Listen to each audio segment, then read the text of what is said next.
एक छोटे से गांव में राधिका नाम की एक महिला रहती थी। उसका जीवन संघर्षों से भरा हुआ था। राधिका का परिवार आर्थिक रूप से कमजोर था। उसके पिता एक किसान थे, लेकिन फसल की खराबी और प्राकृतिक आपदाओं ने उनकी स्थिति और बिगाड़ दी। राधिका ने हमेशा अपने माता पिता की मदद करने की ठानी थी, लेकिन उसने कभी अपने सपनों को नहीं भुलाया। राधिका की पढ़ाई का सपना था, लेकिन उसके माता पिता ने उसकी शिक्षा को प्राथमिकता नहीं दी। उन्होंने सोचा कि एक दिन उसकी शादी हो जाएगी और उसे पढ़ाई की कोई जरूरत नहीं। लेकिन राधिका ने हार नहीं मानी। उसने अपने पिता से कहा, पिताजी, शिक्षा मुझे आत्मनिर्भर बनाएगी। मैं भी अपनी जिंदगी में कुछ करना चाहती हूं। उसकी बात सुनकर पिता थोड़े चकित हुए, लेकिन अंततः उन्होंने राधिका को स्कूल भेजने का फैसला किया। राधिका स्कूल जाती, लेकिन घर आकर उसे कई काम करने पड़ते थे। वह घर के कामों के साथ साथ पढ़ाई करती रही। कभी कभी रात को पढ़ाई करते हुए उसकी आंखें थक जातीं, लेकिन उसने कभी हिम्मत नहीं हारी। राधिका ने अपने गांव में ट्यूशन क्लास शुरू करने का फैसला किया। उसने अपने सहेलियों को बुलाया और उन्हें पढ़ाना शुरू किया।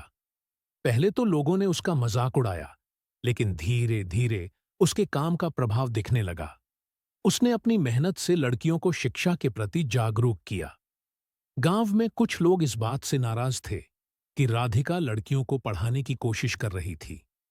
वे मानते थे कि लड़कियों को घर के कामों में ही मदद करनी चाहिए। लेकिन राधिका ने उनकी बातों की परवाह नहीं की। उसने अपने इरादे को और मजबूत किया।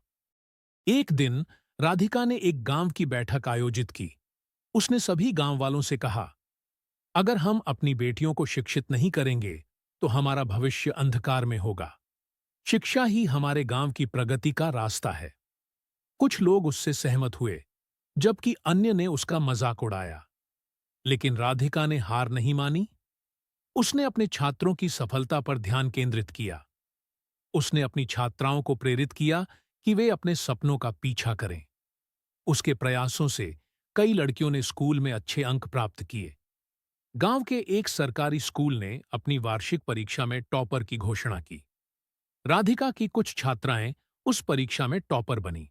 ये सुनकर राधिका का दिल गर्व से भर गया। उसने अपनी छात्राओं को बुलाया और कहा, आप सभी ने साबित कर दिया है कि शिक्षा के माध्यम से हम किसी भी लक्ष्य को प्राप्त कर सकते हैं। उसकी सफलता ने गांव में एक नई शुरुआत की। धीरे धीरे और भी परिवार अपनी बेटियों को पढ़ाई के लिए स्कूल भेजने लगे। राधिका ने साबित कर दिया कि एक महिला की शिक्षा केवल उसके लिए नहीं, बल्कि पूरे समाज के लिए महत्वपूर्ण है। कुछ वर्षों बाद राधिका ने एक महिला विकास समूह का गठन किया। इस समूह ने महिलाओं को कौशल विकास, स्वास्थ्य और स्वरोजगार के लिए प्रशिक्षण दिया। राधिका की मेहनत और लगन ने गांव की महिलाओं को आत्मनिर्भर बनने के लिए प्रेरित किया।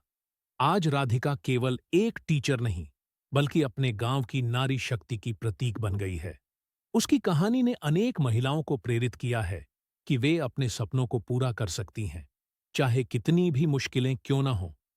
इस कहानी से हमें यह सीख मिलती है कि नारी शक्ति में अपार क्षमता होती है। अगर हम अपने इरादों को मजबूत रखें और संघर्ष करें, तो सफलता अवश्य मिलेगी। राधिका की कहानी हमें यह भी सिखाती है कि शिक्षा सबसे बड़ी ताकत है और यह न केवल एक व्यक्ति, बल्कि समाज को भी बदल सकती है।